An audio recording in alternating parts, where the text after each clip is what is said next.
Bien, dicho esto, me voy con Mónica, que está en el centro de la ciudad, para contarnos alguna cosa interesante que tiene mucho que ver con el arte y quién sabe si no también con la magia. Mónica, buenas tardes.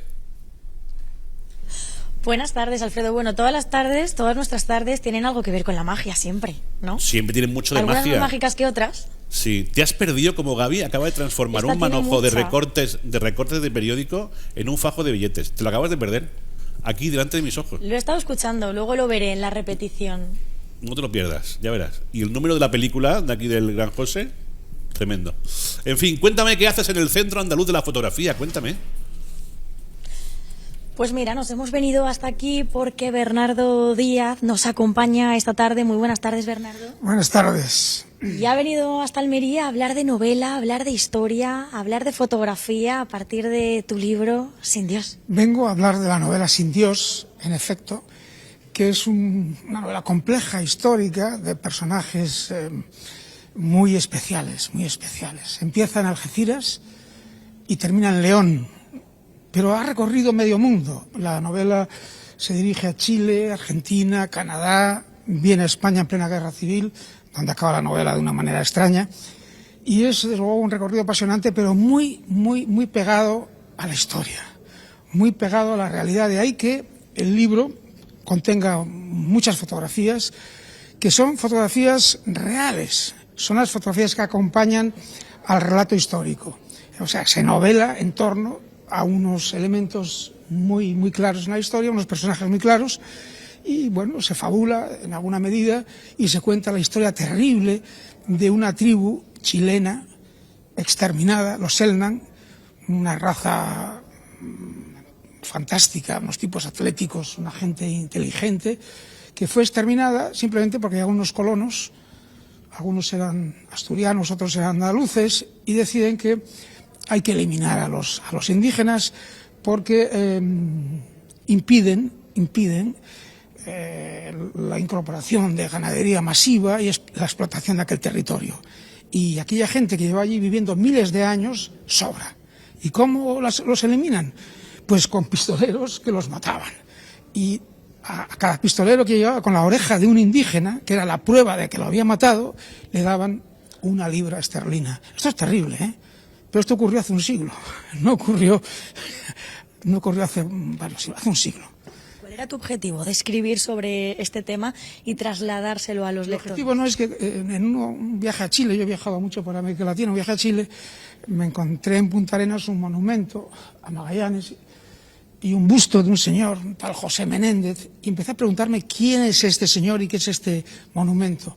Y de ahí fui tirando del hilo, fui construyendo, fui obteniendo documentos, incluso deshaciendo las historias oficiales, porque las historias oficiales las suelen escribir los vencedores.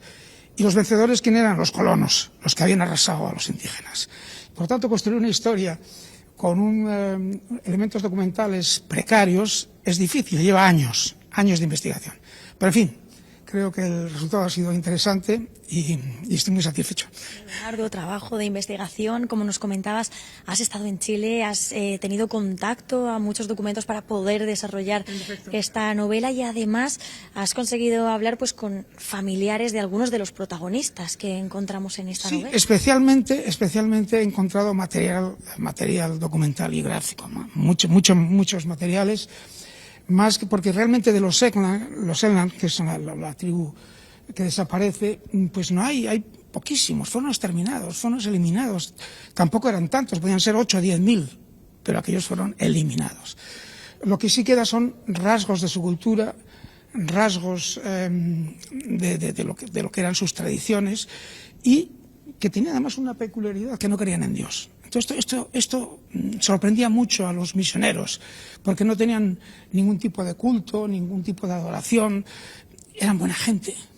Todo esto les sorprendía mucho, eran magnánimos, eran bondadosos, y sufrieron este ataque. Entonces, cuando los misioneros llegaban y les querían convertir, decían, vosotros no sois hermanos nuestros, vosotros venís a matarnos, ¿cómo nos llamáis hermanos?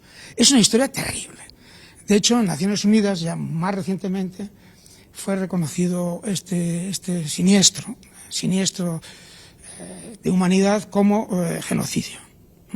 ¿Qué ha significado para ti poder revivir esta historia, estar en contacto con gente que de una manera u otra ha estado cercana a esto, aunque haya pasado hace mucho tiempo, y poder obtener este resultado? Pues sobre todo ha supuesto un gran esfuerzo, es decir, la verdad que ha sido porque he querido ser fiel a la realidad. O sea, incluso a partir de muchos documentos y muchas versiones, ponerlas en cuarentena, analizarlas críticamente, no conformarme con lo publicado, intentar ir más allá. Y eso es lo que he hecho. O sea, por una parte tengo una vocación de periodista, por otra parte de investigador, y esas cosas cuando se juntan pues dan un resultado que desde mi punto de vista es interesante. Y debe ser interesante para los lectores. Quienes ya han leído la novela están contentos. ¿Qué te están diciendo? Porque está muy bien. ¿Dónde podemos encontrarla para leer? En las librerías y en los sitios donde se venden libros, que desgraciadamente no hay demasiados. Hay pocas librerías y, en fin, pero bueno, se encuentran, se pueden comprar por internet, por cualquier otra solución. Está editado en Sevilla por la editorial Renacimiento y es muy fácil de conseguir. Fenomenal, pues nada, si es fácil, a por ello. Muchísimas gracias. Gracias a vosotros. Todo lo difícil, Alfredo, que le ha supuesto escribir este libro, se convierte fácil a la hora de buscarlo y encontrarlo. Eso es. Dentro de un ratito de nuevo conectamos contigo.